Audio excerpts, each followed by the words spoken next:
Fala, pessoal! Hoje a gente vai entender a patogênese viral, que nada mais é do que o conjunto de etapas que um vírus percorre para invadir o nosso corpo, se multiplicar e causar doença. É um conteúdo super importante, seja para quem vai fazer prova, ou para quem quer entender como essas partículas microscópicas conseguem fazer tanto estrago no nosso organismo. Então bora por partes. Entrada no corpo. Como o vírus chega até a gente? Os vírus podem entrar no nosso corpo por vários caminhos. Pelo trato respiratório, como o vírus da gripe ou o SARS-CoV-2, que a gente pega pelo ar. Quando respira gotículas contaminadas, pelo trato digestivo, como o rotavírus, que vem em água ou alimentos contaminados, pelo trato geniturinário, como o HIV ou HPV, geralmente pelo contato sexual, pela pele ou mucosas, quando há feridas ou picadas. Pensa, por exemplo, na raiva por mordida de animal, ou no vírus da dengue, que entra pela picada do mosquito. E aqui já entra um ponto importante, o tropismo, ou seja, o vírus não infecta qualquer célula. Ele precisa de um receptor específico. O HIV, por exemplo, só entra em células com CD4 e CCR5 ou CXR4. Já o SARS-CoV-2 usa um receptor chamado ACE2. Adsorção e penetração. O momento que o vírus se prende e entra na célula, primeiro vem a adsorção, que é o vírus se ligando ao receptor da célula, como se fosse uma chave entrando na fechadura certa. Depois ele precisa entrar.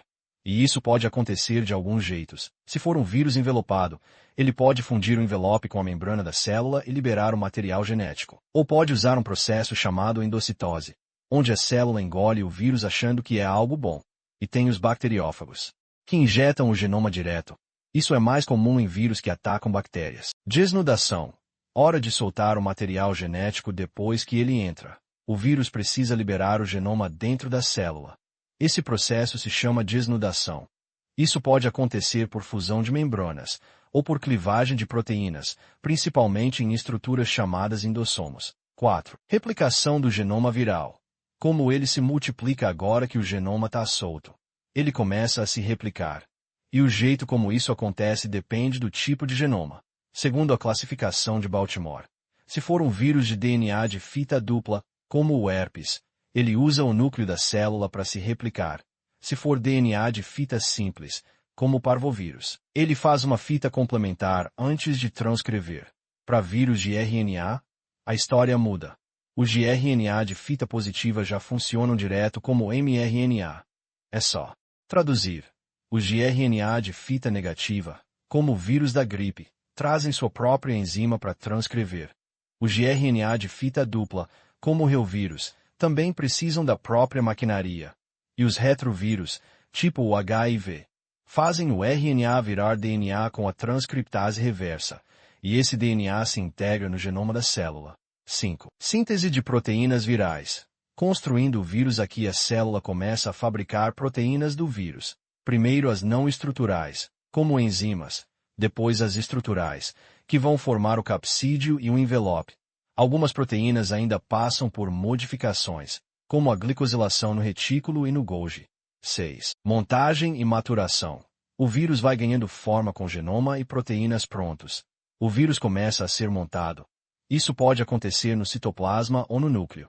Dependendo do vírus, se ele for envelopado, vai ganhar o envelope ao sair da célula. Alguns ainda passam por uma maturação, onde certas proteínas são ativadas ou cortadas, como no vírus da dengue, que usa uma enzima chamada furina. Liberação. O vírus sai da célula e vai infectar outras para sair da célula. O vírus pode sair por lise, arrebentando a célula, o que é comum nos vírus não envelopados, ou por brotamento, que é mais comum nos envelopados. O vírus sai pegando um pedaço da membrana da célula. 8. Disseminação no organismo depois que sai da célula. O vírus pode se espalhar localmente, perto de onde entrou, ou causar uma disseminação sistêmica, indo pela corrente sanguínea, a chamada viremia, ou pelo sistema linfático. Um exemplo é o vírus do sarampo, que entra pelo sistema respiratório e depois se espalha para a pele, pulmões e até o cérebro. O corpo tenta se defender com a imunidade inata, com interferons, macrófagos e células NK, e a imunidade adaptativa, com anticorpo, e linfócitos T. Cytotoxicose. 9. Como o vírus causa doença? Os danos ao organismo. O vírus pode causar danos de várias formas. Diretamente, bloqueando funções da célula, matando ela, ou formando corpos de inclusão. Indiretamente, quando a resposta imune é exagerada, como na tempestade de citocinas, ou ainda provocando transformação celular, levando ao câncer, como faz o HPV ou Epstein-Barr. 10. O que influencia na gravidade da infecção? Alguns fatores influenciam se a infecção vai ser leve ou grave. A quantidade de vírus que entra, o nível de virulência do vírus, o estado imunológico da pessoa, e também com infecções ou condições ambientais. Bem no alvo. Para fechar, entender a patogênese viral ajuda a gente a sacar como o vírus age, como o corpo reage, e como a gente pode prevenir ou tratar infecções. Cada etapa, da entrada até o dano nos tecidos, mostra como o vírus se aproveita do nosso organismo. Estudar isso te prepara para a prova, e também para a vida.